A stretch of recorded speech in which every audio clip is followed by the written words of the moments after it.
j'ai reçu une lettre de Madame Durfé qui me priait d'avoir des attentions pour Madame de la Saône, femme d'un lieutenant général, son ami, qui était parti pour Berne, espérant de guérir d'une maladie de peau qui la défigurait. Cette dame était déjà arrivée avec des fortes recommandations à toutes les principales maisons de la ville. Elle donnait à souper tous les jours, ayant un excellent cuisinier, et elle n'invitait que des hommes.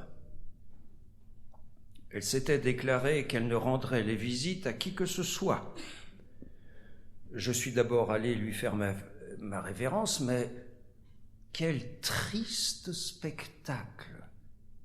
Je vois une femme habillée avec la plus grande élégance qui, à mon apparition, se lève du sofa où elle était voluptueusement assise et après m'avoir fait une jolie révérence, se remet à sa place en me priant de m'asseoir près d'elle. Elle voit ma surprise et mon air interdit, mais faisant semblant de ne pas s'en apercevoir, elle me tient les propos d'usage.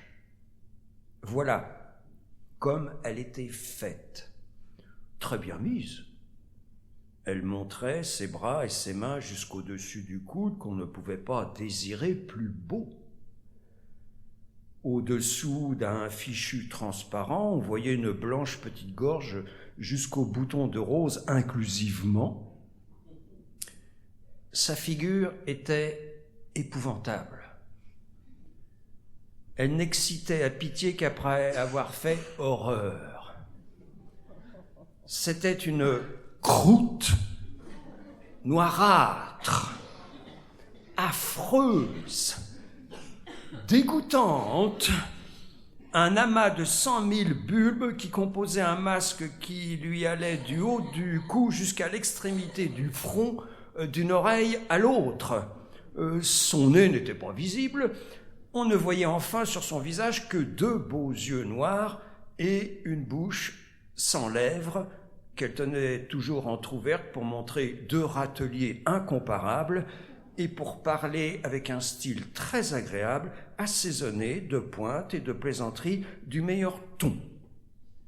Elle ne pouvait pas rire, car la douleur causée par la contraction des muscles l'aurait fait pleurer, mais elle paraissait contente de voir rire ceux qui l'écoutaient.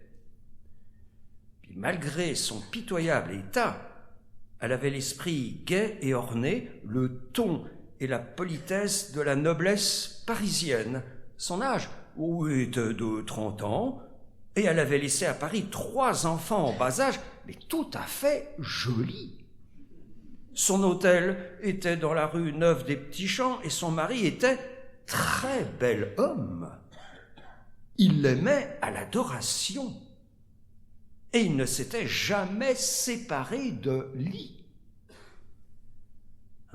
Tous les militaires n'auraient pas pu avoir son courage. Mais il devait certainement s'abstenir de lui donner des baisers, car la seule imagination faisait frissonner. Un lait répandu l'avait mise dans ce premier état, à ses premières couches, il y avait déjà 10 ans.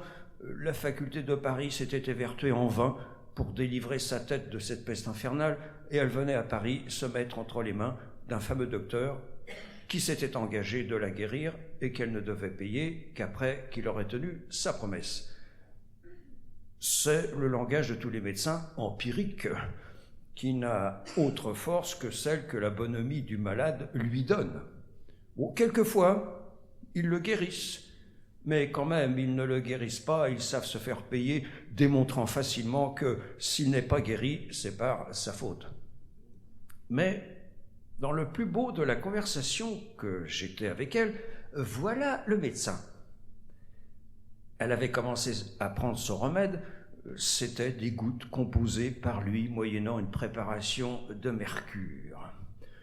Elle lui dit que la démangeaison qui la tourmentait et la forçait à se gratter lui semblait devenue plus forte.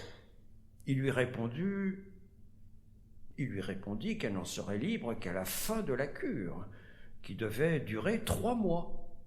« Ah, tant que je me gratterai, lui répartit-elle, je me trouverai dans le même état et la cure ne finira jamais. » Il biaisa.